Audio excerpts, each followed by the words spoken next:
and welcome to the pod. I'm your host, Grace, and with us we have Chanel, who's going to teach us all about how to become a large format illustrator.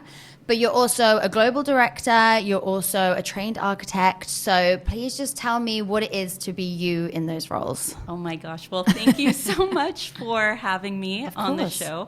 I'm really excited about being on How to Become A, and looking forward to hopefully having you do an episode about how to become a podcaster too. One day for sure. I will make sure of it. Yeah. Well, thank you again, and thank you for coming. I guess it's a lot of different roles, and being a creative, it's not really a direct path. I think a lot of creatives really like to experiment and do a lot of things, and they have things on their list that they might never get around to actually accomplishing. But starting with the large format Illustrator. Well, an illustrator, as you might already be aware, is somebody that draws in order to communicate different stories or text, reinterpreting things to help them convey emotions or helping people understand them better. I would say, though, an illustrator maybe differs than an artist. I was going to ask that. Yeah. Well, an illustrator, I would say that it's somewhat a commercialized profession. So in some ways, there's limitations on that are put on externally. Okay. So you would be paid essentially to be an illustrator in a lot of senses. You might be work with a publication or a magazine to illustrate. You might do a children's book, for example, but it's really sort of around the world of external limitations, which I would say is different from an artist. That a lot of people might have their own definitions of being an artist, but I would say you put those limitations on yourself when you're an artist. So you might choose what canvas size to have, what medium you want to work in. And I would say, though, if you told me today that this mug was a piece of art, my definition of art would say that it is. So I would say anything that you or anyone calls art could be art. Whereas with illustration, I think there needs to be a little bit more of a functional purpose to it. Got you. Wow, I've never ever known that. So that was really insightful. I mean, this is just my personal experience. I like it. I'm very into the Dada and ready-made movements in art, like Marcel Duchamp and his urinal, or you hear those stories where somebody accidentally dropped an umbrella in a museum. Yep. And then security are like barricading it off, and people are taking photos, and they're like, oh my God. Yeah. Wow, look at this umbrella. It must be talking about, like, it's got so much meaning. Yeah. Yeah, it's got depth to it. Depth. It's like that banana with the duct tape situation. Exactly. And when I go to museums, especially modern art places like the Tate Modern or the MoMA, you always hear people talking about, like, how is this art? And I don't really understand it. And, you know, my child could have made that canvas that's painted all black. But I think that's part of it. It's sort of like, yes, your child could have made it. Yes, it might just be an umbrella off the street or a banana with duct tape.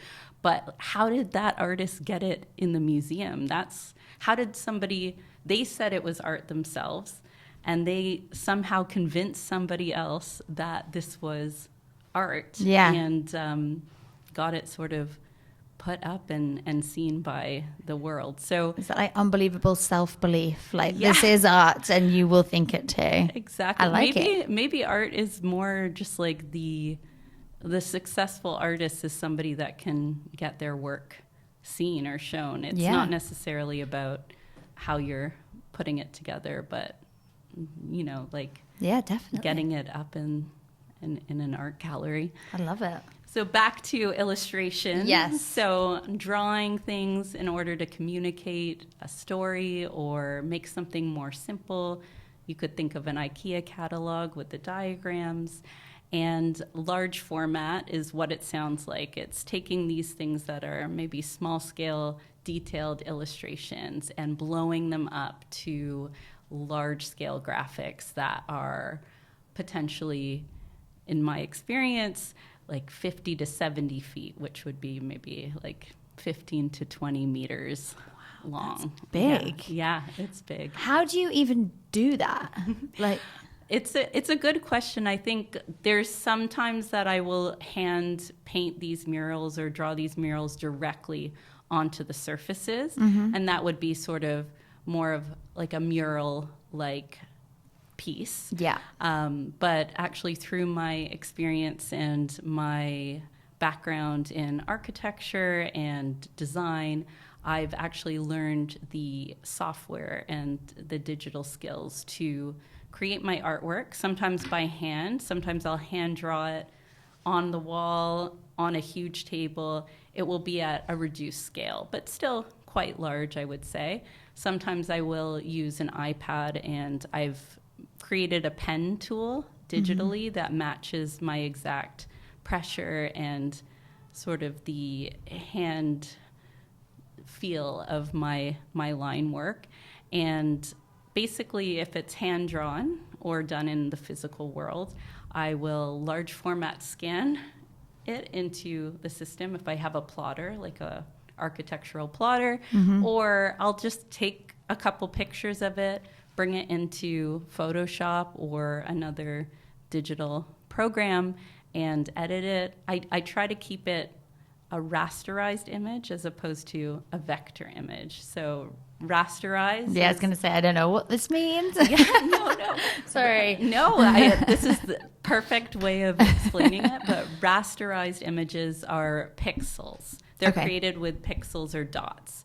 So if you scale them up indefinitely, they don't really go that large scale because you can start to see the pixelation, the squares that make up the image itself. Vector images they're digital images that have information embedded in it. So even if you draw something this small, you can scale it up indefinitely. It's like a mathematical line in the computer. So yes, that would work well for if you're thinking of large format graphics or large format illustration. But I do find when you live trace or outline a rasterized image, so you make a rasterized image, this vector, this informational graphic, you start to lose some of that hand-drawn texture of it, like the smudges or the mistakes. And I really like having it be me and show that personality. That's like your USP, because I was watching one of your big murals and you were saying that there's like Easter eggs in there, like you hide little things in there that you can find. I think that's awesome. Yeah. Like, I love that. It's like your personality going on to, like, because I saw there was one like abroad that you couldn't get to, right? So it's like you being there without being there because you're putting your personality into it. Of course. It's a mix of my personality and then the client, whether that's an individual person or a business or just a company themselves, or just another person that wants to engage with me as an illustrator. Yeah. So I try to have a conversation and really get that feeling of like a local person, whether it's a local person in that city or that person's life in the business and the corporation, and include all these different like fun facts, inside jokes, and different Easter eggs, so that it's not just with like a New York or Manhattan mural, which is one that I've done. There's a lot of island of Manhattan drawings out there, and they're beautiful, but a lot of them are what they're seen as from abroad, as you're saying. So it's sort of like Manhattan through the tourist lens. I really try to make sure that when I'm creating a piece, that it's not just from that outsider's perspective. It's really got that stamp of DNA from that person or that company. Yeah. Like, where's Waldo? That's one thing that I put in every single one of my drawings because it's so fun to see adults, sometimes suited up adults that work for banks, CFOs, like loosening their ties, taking off their suit jackets and getting into the details of a big mural with sometimes their clients or other individuals. Because they won't leave till they find it. Exactly. It's the same with the book. I'm like, just give me 5 more minutes and you will find it. Exactly. That's so fun. Yeah. So we will go more into this, Yes. and I love it. And obviously we'll share all this so everyone can see the beautiful illustrations that you do. But I know you were Toronto born. So what did you want to be when you were growing up? That's such a great question. I love when people ask me that, because I didn't necessarily want to be a large format illustrator, if you could believe it.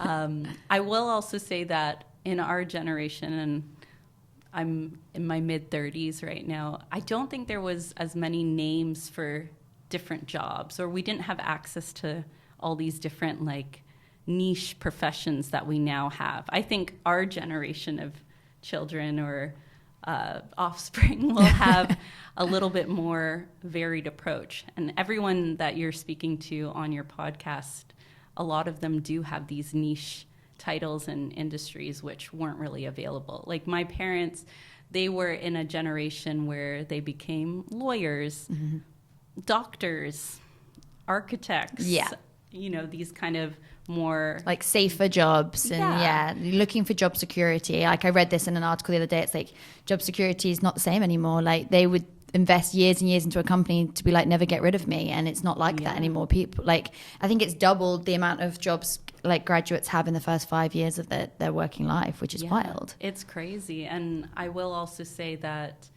I think it wasn't as varied in terms of the education too. Like my partner, he was the first person in an HR specialist course at Rutgers University. That didn't exist before that. You would maybe you'd get a degree in arts or in business or something like that, and then move into the human resources profession. So I do think when I was younger, there weren't as many varied options out there, but absolutely. I wanted to be everything. I wanted to be a doctor for a bit. I wanted to be an actor. And my parents, maybe it was because I was a firstborn child, they really tried to let me explore these different, these different sort of inspirations or interests. Yeah. Exactly. So I actually did I was a part of a children's theater group that had a young Drake. Oh. Yeah, he was Aubrey before becoming Drake. No way. That's really cool. Yeah, I guess Toronto is pretty small. What a claim to fame that is. Yes. I love that. And other Degrassi actors as well. But it was very, very cool to have that exposure. And I was involved in a dance company when I was younger. I played all different sports, soccer, which you guys call football here, but I did play American football too. You hockey, were busy. Skiing. But with the dance, actually, it was fun because every time I finished sort of like a session of one of these interests that I had, my parents would say, "Oh, Chanel, make a card." I always was very into illustrating and drawing as a kid. So maybe I did sort of have this urge to do it. And for this dance company, I was quickly running out the door. I drew in crayon like a ballerina on the front of a card, and it said, "Young dancers is the place to be." Young dancers in Toronto, if you're still there. Yes, this is a nod back to you. And months later, this was in the 90s too, we received brochures in our mailboxes, and on the front of the Young Dancers brochure was my picture. Young Dancers is the place to be. No way. Chanel Dehond, 6 years old. That is so cute. I love that they did that. Yeah. So I was already an illustrator then. It was always with you. I remember, though, being so rushed and saying to my mom, I wish I would have taken the time had I known, because even though I was a 6-year-old, it did look like a 6-year-old's drawing. I could draw at that time, like a 9-year-old or so. But greeting cards, actually, it's another part of my story. But yeah, I also wrote and illustrated books, like just on the side. I created this one called The Adventures of Anthony Ant. Love. And I used Play-Doh and plasticine to create the illustrations. And my mom and dad helped me scan them into those old school computers and went to Staples and got them printed, laminated, bound. And we sent them to publishers to try to get... How old were you? I was like 9 or 10. Oh my gosh. But we moved recently, and I was looking through boxes, and I saw The Adventures of Anthony Ant. It's this small ant making its way through a playground, which is a huge adventure for an ant. And it was actually really good. I love that. Like, I'm thinking about potentially sending it out to publishers now and just, having a cover letter talk about how I was 9 or 10 when I was creating that. That is that amazing. word. Thank God your parents kept it. Yeah. I mean, I think they've done a good job of not becoming hoarders. I have 3 younger siblings, so there's 6 of us. There's dogs, cats, so we're a big family. But my brother actually just wrote a book called Dog Food for Humans, and I did the illustrations for his book. It's about the difference between eating healthy and losing weight, but he wanted it to be approachable, and I do illustrations, so it was a little bit of a full circle thing. That's so fun. Yeah. You had such supportive parents as well, which I love. That is so nice. Yeah. So how did you become an architect? Well, I think there are long and short stories around it, but I'll tell a middle story. And if it goes too long, then Go for it. hopefully We you wanna enjoy. hear. We will. Well, when I hit high school, I was really interested in quantum physics and theoretical mathematics. So for those of you, yeah, it was.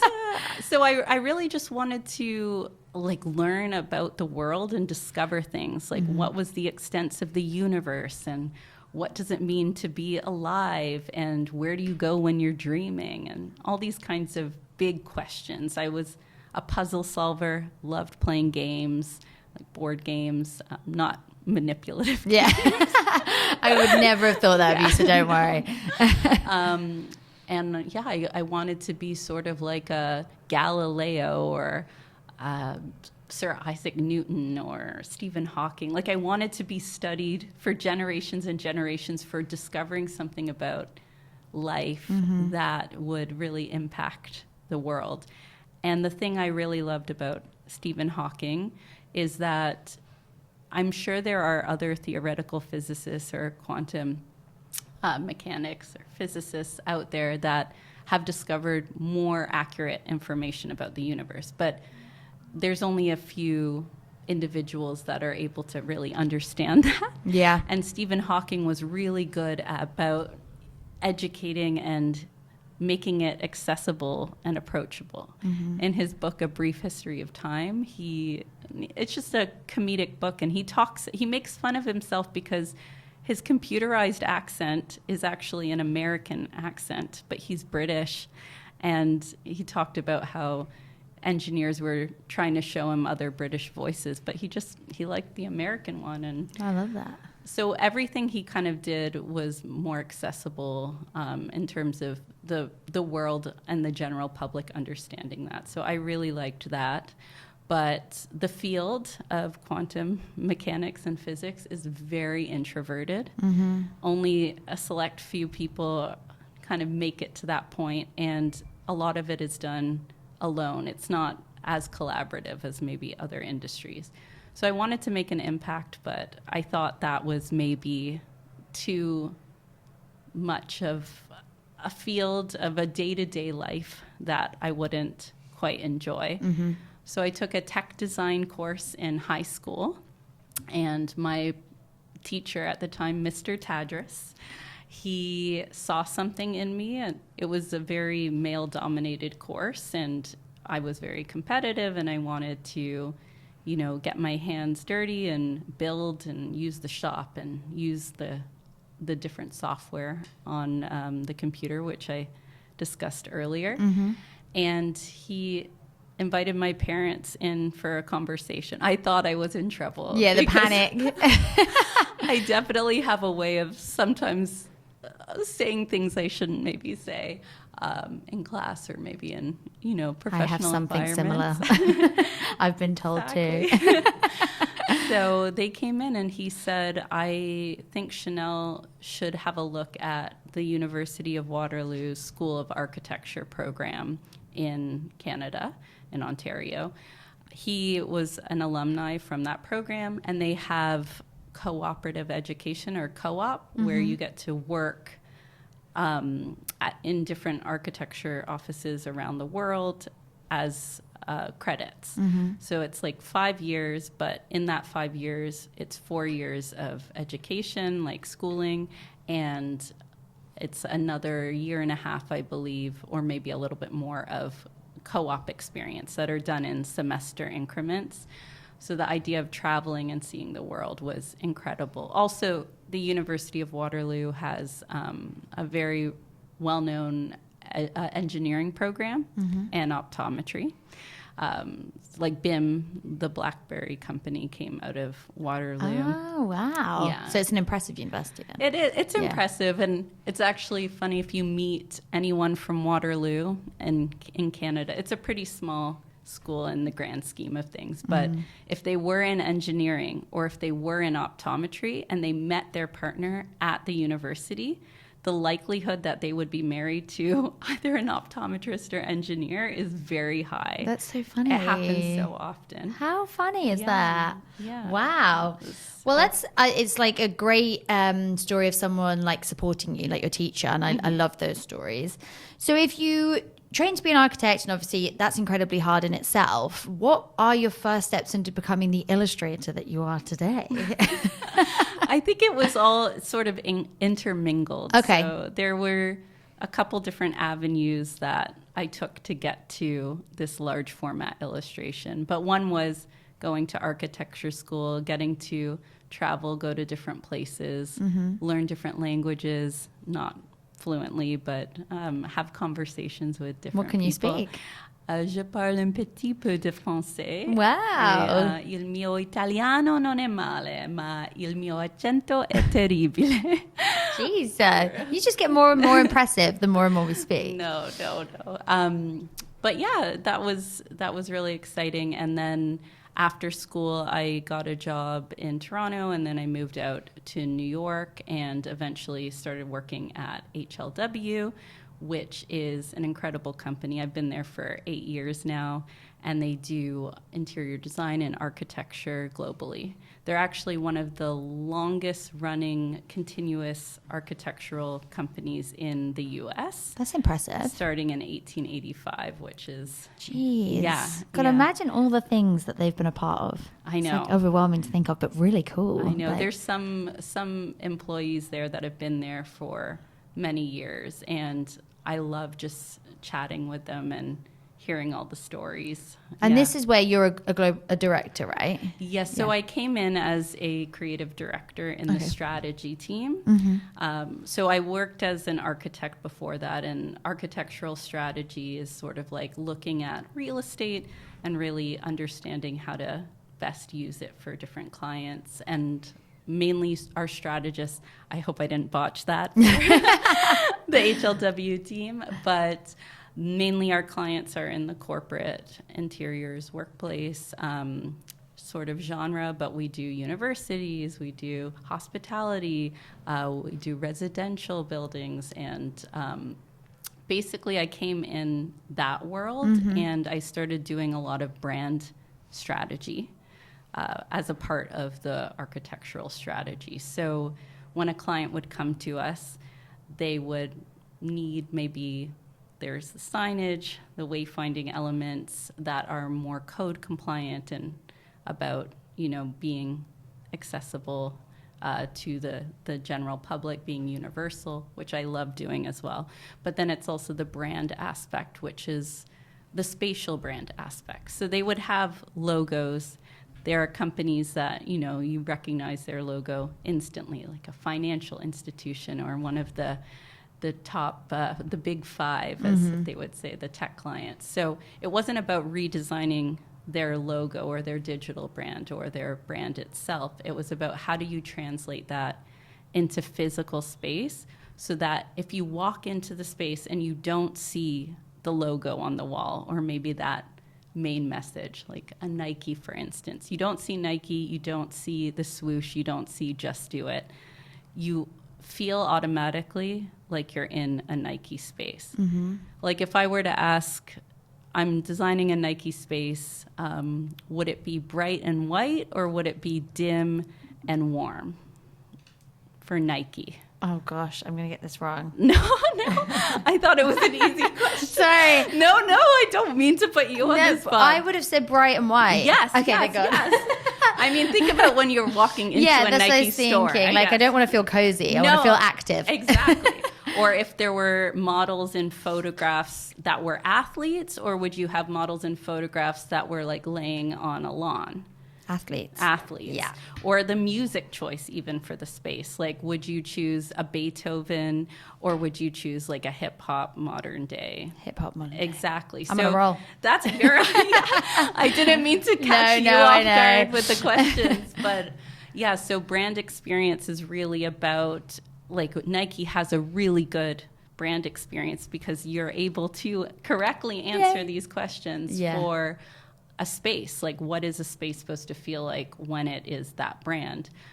So what my team does and what we did was, well, it started out as two of us that were just under the strategy realm. And then I created this team called Brand X, which has now grown to 6 of us. I like that it's small. They're incredible. Like, we have such a talented team of architects, engineers, fabricators, graphic designers, editors, copy editors, and stuff like that. And we basically go around and we not only do the brand experience for the clients at HLW or externally, but we also do the signage and wayfinding systems, the pictograms, the illustrations, and we try to make it easy to navigate for the physical space, but also like navigating cultural conversations too. It sounds incredible and it sounds like so much fun. It also sounds like you kind of found a way to blend what you love doing because you've got your architecture in there, the illustrations. You've really created something that brings it all together. Yeah, absolutely. How amazing. Like, what a wonderful space to be in, and how nice to work at a company that supported you in doing that. Yeah. And that's full time, you do that. Yeah, so that's my 9 to 5, as we say in North America. Do you say 5 to 9 here? Do we?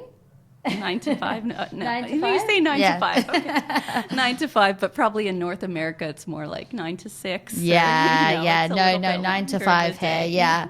And so if you're doing that, and then obviously you have your own brand, which you're wearing now, and it's the mug, and we'll share loads because I want everyone to see it. It's incredible. So that's your side hustle. Essentially, yes. Wow. It's something that at some points in time it was my primary or a shared sort of primary form of income. So when I was in New York, between jobs, I was teaching at Parsons School of Design, and the other sort of avenue into the large format illustrations was when I was in New York teaching, I went to a networking event for ArchDaily magazine, which is an architectural publication. It's global, and it's pretty much the cream of the crop in terms of like the architectural world, if you're published digitally there. As well as Metropolis magazine is a partner with them in New York. And I went to this event and I saw this woman sort of off to the side. She looked stressed out. And I walked over and I wanted to just make her feel better. So I said, "Hey, how are you? Do you need anything, a drink? Like, how are things going?" And she said, "I was just promoted to art editor for Metropolis magazine, which partners with ArchDaily. And we have this big publication we do every year.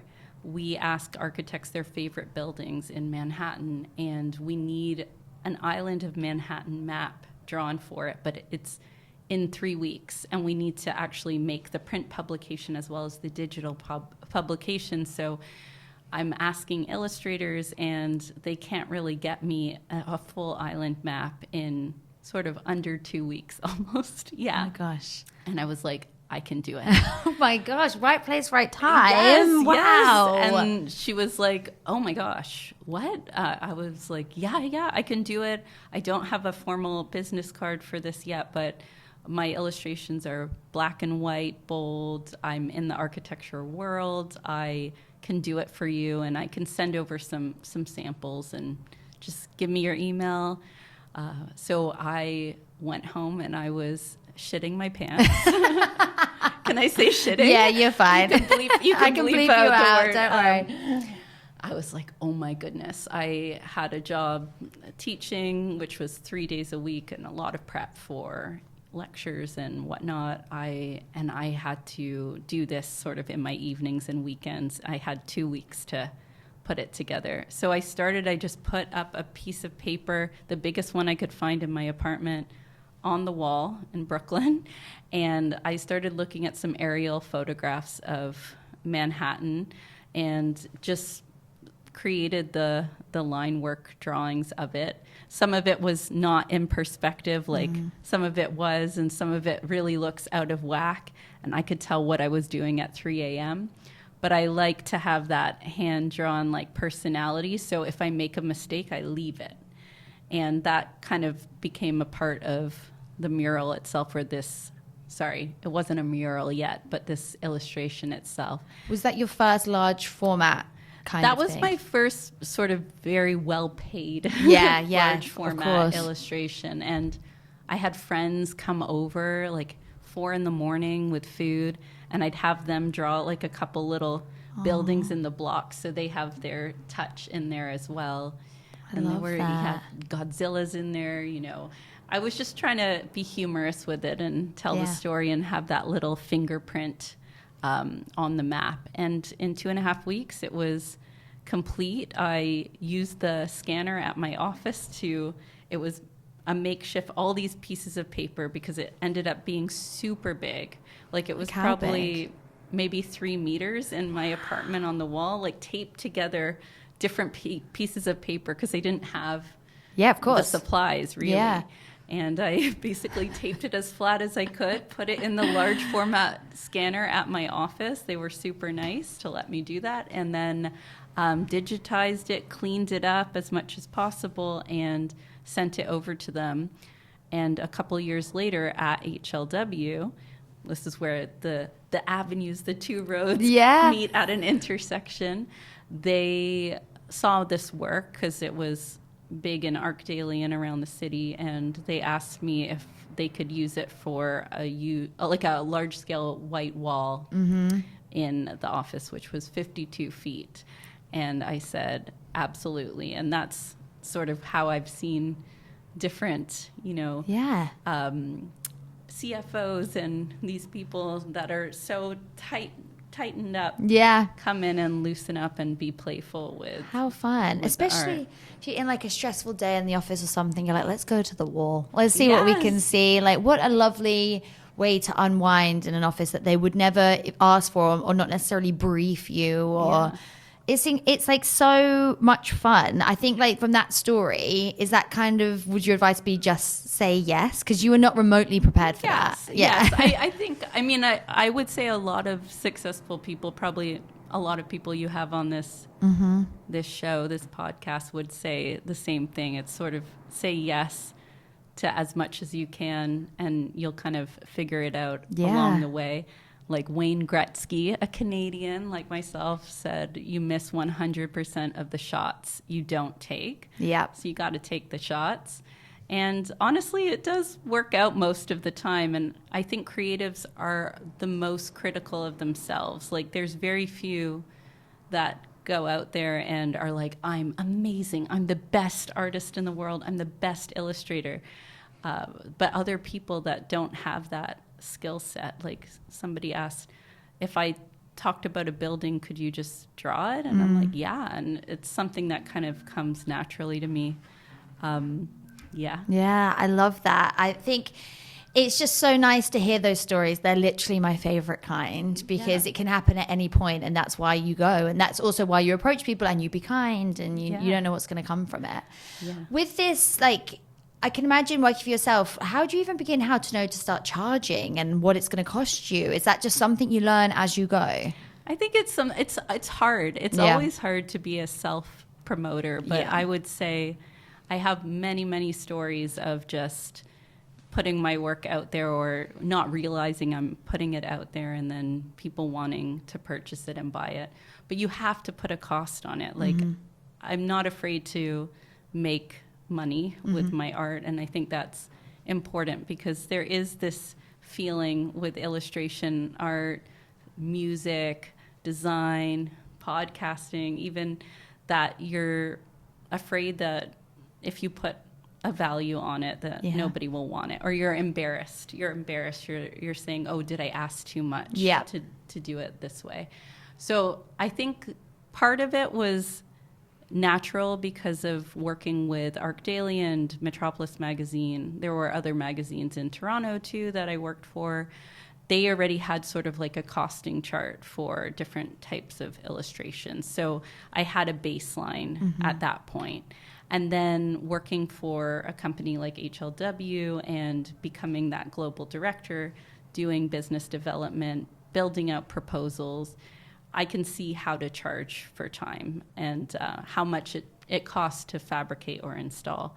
So myself, I can charge an hourly fee and understand how many hours it's actually going to take me to draw something. Yeah. And then there's the fabricator and installers that I've met through my work and also just through teaching and things like that are incredible. And they kind of let me into what the baseline is for, like, how much does it actually cost versus I want them to also make a profit as well. So pricing out these large format pieces, it can be daunting at first. Yeah.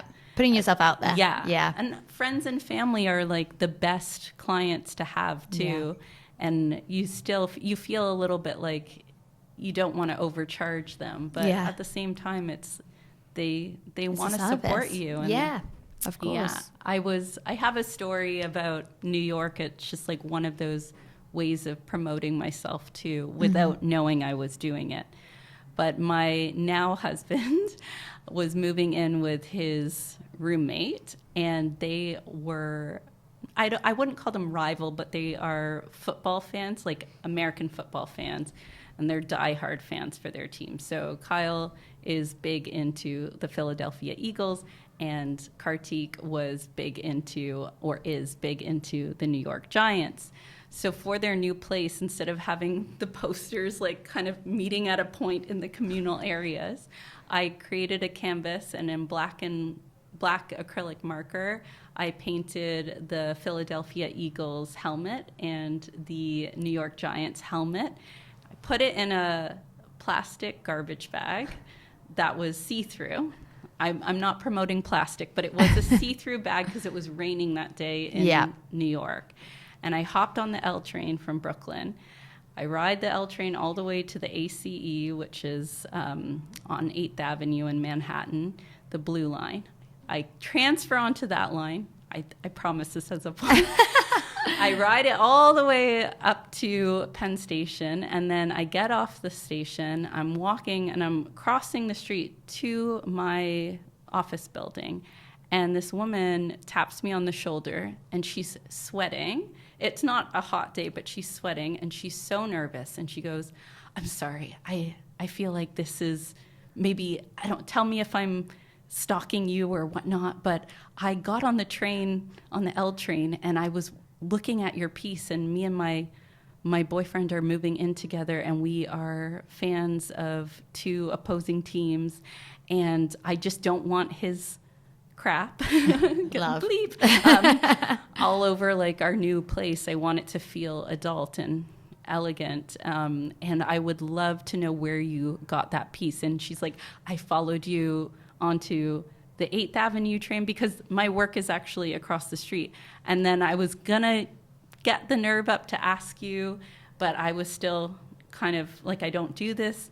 But then when we were crossing the street together, I was like, it must be fate. I got to ask. And I said, I do these pieces. So she was a client. I worked with her, and she bought a couple other gifts for friends. And I have a lot of actual men that are growing up, and they want something a little bit more mature, and women also for their places. I love that. Another excellent story. Advice. Yeah, that is perfect. Keep your artwork facing outward. Yeah, always carry it around in clear bags. That Yeah. is such, again, the universe is just so lovely, isn't it? Because they didn't even know they needed that, and that they would have been so grateful to have seen that day. Yeah. I hope you don't mind me touching on just a bit of the personal stuff. So I know you're on mat leave at the minute. Yes. And you're obviously a global director, but you're also doing all this. How do you manage that? And how did you even plan into that when you were thinking of having a child? Or how's this working? Well, I honestly have to say, if it's able to be afforded, shared parental leave. Mm-hmm. So my partner and I, Kyle, we opted into shared parental leave. So we're both off for 6 months together. And this is not a company policy. This is like a government policy.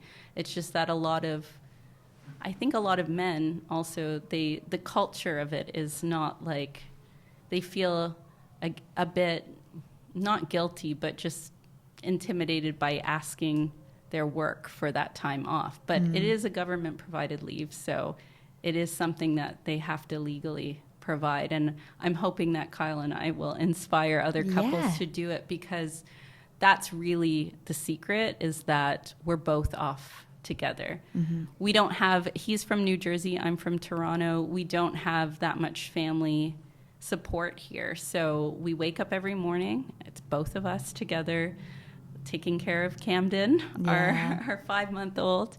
And honestly, it's opened up a whole new clientele, because I can see the world a little bit more from a parent's perspective now. And babies, I didn't know this, but babies can only really see black and white or high contrast for the first few months. So my art was just really appealing to him. And I started actually speaking with other mothers and other fathers and other parents in general. And I did a large format graphic for a nursery in the UK as well, which was incredible. So it has opened the world to like another element of illustration. Yeah. And of course, the time away from my 9 to 6, 9 to 5 has allowed me to be a parent, but also still like learn this creativity. And one other interest, I think you see the world differently too. Like we were reading a book about animal sounds, and you press it and it does the animal sound. So the pig, it says, what does the pig say? And you press it and it's like, and I was thinking, do I want him to learn the sound or the actual way that we say it in English, like oink? Yeah. Do you know what I mean? And it's like a weird But you would never think of that you would never think of. So, and when you're drawing animals or having them speak, it's like different in different languages. So I do think it's shown me that illustration is a more universal language than text, because people from all different cultures can look at a picture of a cow and maybe it's called something different, but they know it's a cow and it can entertain them in a similar way. Versus languages, it's a really interesting thing when you're dealing with a baby that can't even speak. It's nice that your interest and your hobbies and your love of your work has adapted with you as you've gone into this new stage of your life, and you're finding ways to keep your passion alive. I love that. Yeah. What would be some advice for someone that's thinking, I want to be an illustrator, a large format illustrator? I actually have a little exercise that I think would help, because it's something I did as a child as well, but I've always done it, which is create greeting cards. Like start there, because when you're making your own greeting card, it's something that brings joy to somebody. As far as I know, if you give a greeting card to somebody for an event, even if it's a sad event, the card itself is meant to be sentimental. It's meant to promote something positive in that person's life. So it's a really like positive take on illustrating. And when you're creating that card, it's something personal for that person. It's a great exercise in sketching and getting your work out there and not having to worry that things are perfect or precise. And then like thinking about it that way too is like when you get a bunch of cards like for your birthday, people don't really know when to discard them. Like you get a lot of cards and it's hard to do because you feel so guilty. It's a sentimental thing. You don't want to like recycle a greeting card. But I do find, and if you have to recycle my greeting cards, do it. I'm fine with that. But I find that I'll go to people's places and they'll have it framed, or I'll look at trying to create something that's humorous or funny or witty for that person. I think doing an exercise like that just puts your work out there, that makes you not have to do something perfectly, and also just has that personal, sentimental touch is a really great exercise. Makes all the difference. It really does. Is it time? Wow, that went so quickly. Yeah. Well, thank you so much. I absolutely loved it, and I think there's been some excellent stories in there.